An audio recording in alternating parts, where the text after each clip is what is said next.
Hey, Patrick Murphy here from Quarter Inch Off, and today I'm making some sawtooth shelving unit for my closet to put shoes and books on and such. So what that is, if you don't know, is I've got one here that I did before, only these aren't sawtooth, they're half moons. So basically for cleats, you cut a piece of wood that go in between, and you cut these little half moon shapes in. This was a pain to get the actual circles and the half moons correct and the cleat pieces.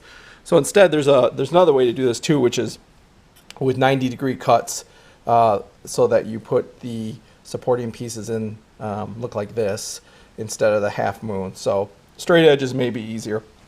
So what I'm going to do for this is I'm using 2x4s. So I'm going to take my 2x4s, I'm going to cut them to length, which is 90 and a half. I'm going to basically cut this rounded edge off. So cut a 1/4 inch off each side, and then as well a 1/4 inch off the back to square up the board. And then that will leave the outside facing squared up, the face against the wall squared up in the front.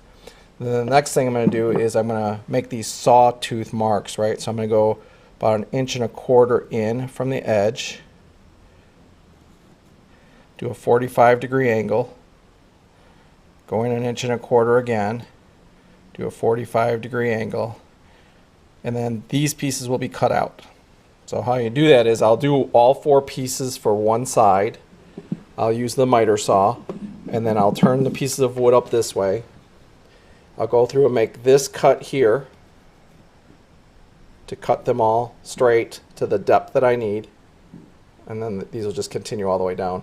And then I'll come back and I'll do a 45-degree, set my miter saw to 45 to do all the cuts this way to cut the pieces out.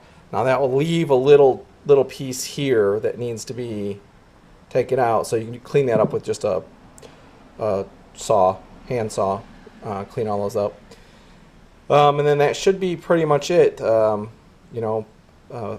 them down a little bit, paint them. It's for a closet, inside a closet. You're not going to see them. I'm not too concerned about all that. I would like them to be white though. So I'll cut all this apart, make them white, trim them up,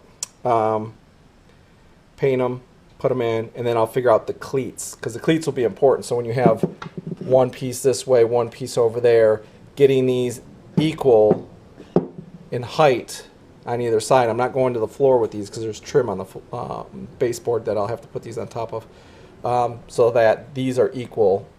The other thing, this is going to be for shoes. So I really don't need these all the way up the board this way. I'm going to do it just for practice, because I'm going to do some on the other side for books. But really, I mean, shoes anywhere from 6 to 15 inches in height would be fine. So I could just do a couple of these, have a gap, couple of these, do a gap. But again, for practice and everything else, I'll just do it over the whole board, just so that I get used to that. And then I'll have to figure out and come back and make the actual pieces for the support pieces in the shelves. So we'll start here.